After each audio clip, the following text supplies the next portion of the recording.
Today we're going to take a look at the Max2Mars M7 professional 7-channel mixing console. Again, it is a 7-channel console. They do provide you with 5 channels with balanced XLR jacks, as well as your insert and lines on each. We're just going to kind of work our way down the board here. We also have a USB port to plug in your MP3 players with some basic controls to play back the MP3 through the soundboard. Then they also give you a right and left recording, so you can record off of this, as well as a right and left tape deck in. Then you also have your 6th and 7th channels are right here. They're not the XLR channels, but they just have them right here. Your standard left, standard right. Then you have a port for a set of headphones or a monitor. Then you have your main left and right, your auxiliary out, and you have an effects insert for an effects panel or an effects board. And then each of the channels are laid out the same, so we'll just show you one of them real quick. You have your main slider, which feels pretty good in the hand. It's really smooth. I like the tactile feel of it. I've seen some that have the digital panels, and I quite like the tactile feel to these. And then you also have your effects adjustment, your auxiliary adjustment here, and they have some decent play to them. They're somewhat stiff, but they're smooth. They do turn smooth. And then they've broken out your EQ to your lows, your mids, and your highs. So I like the fact that they have broken those out, and they have color-coded everything, so once you get familiar with the board, you know, like your oranges are your EQs, all of your whites are your auxiliaries, all your blues are your effects. The reds at the top here are your gains, and then you've got your pan to the left and to the right. They also have a few extra controls on this side of the board for the channel 6-7 split. They do have the MP3 stereo button, as well as 48 volts of phantom power, which I really like on this board. I've worked with quite a bit of equipment that can utilize this phantom power, and that comes in quite handy. You also have, sorry to jump around, but you also have a peak indicator on each channel. You don't have the overall dB setting or dB indicators like you do have here for the main, and the main is indicated by this red slider here. You also have specific adjustments for your headphones right here. Then you also have a delay and a repeater on your main channel, your main out.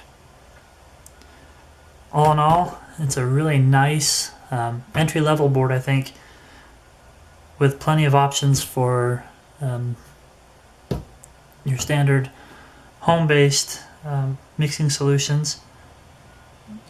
I plan on using this actually in a church setting and have plenty of inputs for the mics, things that we need, as well as a lot of really nice, again, tactile sliders and knobs for all of the channels. I don't have the rest of my audio equipment with me tonight, so we're going to have to set this back up tomorrow and show you the actual audio out. But my initial impressions are that it's a really well laid out board. I really do like the colors, as far as being able to quickly see what you're playing with. I like the way that it's laid out. It's a traditional layout, but I really quite like it. especially like I said for a home environment or a small studio. If it performs as well as I hope, then we're in for a treat. The one thing I do want to make notice though is in the manual there are a couple of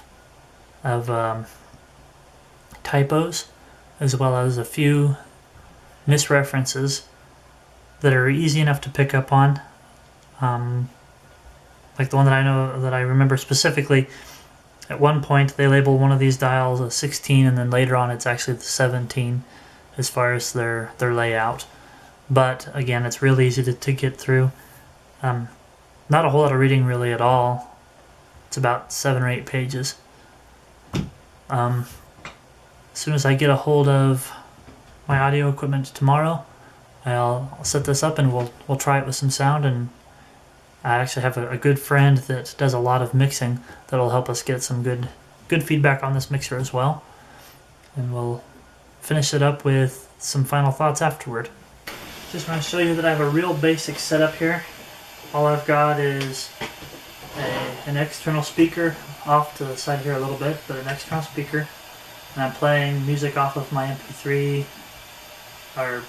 music, sorry, off of my USB drive here, testing the MP3 functionality of it. We're gonna kick it off here real quick and give you an idea of just how much control you have over this music. I'm gonna start with my main and my channel 6, which is the channel 6/7, sorry, which is the MP3 input. And play. So now we're playing music.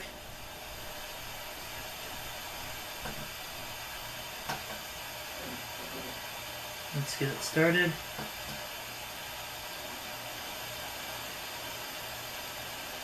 There we go.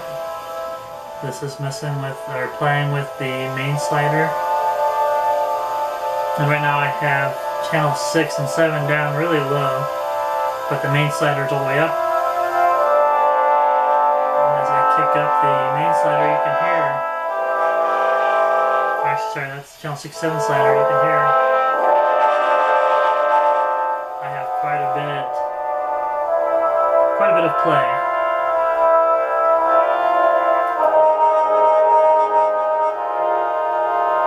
I can also fine-tune, adjust it here, as well as play with my lows, my mids, and my highs. So you can hear, a fair amount of adjustments. That's really quite nice. I can get a lot of good sound out of this. I can also adjust my gain. All in all, this is a great board, I think, for home users or for people who are trying to start up a YouTube channel and want a lot of capability as far as their sound mixing. It does produce a lot of really good sound and gives you a lot of adjustments as far as what you can bring in to your mix and you can bring into your settings.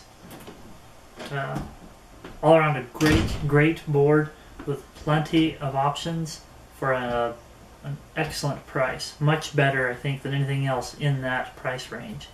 The Max2Mars M7 mixing board, professional mixing board.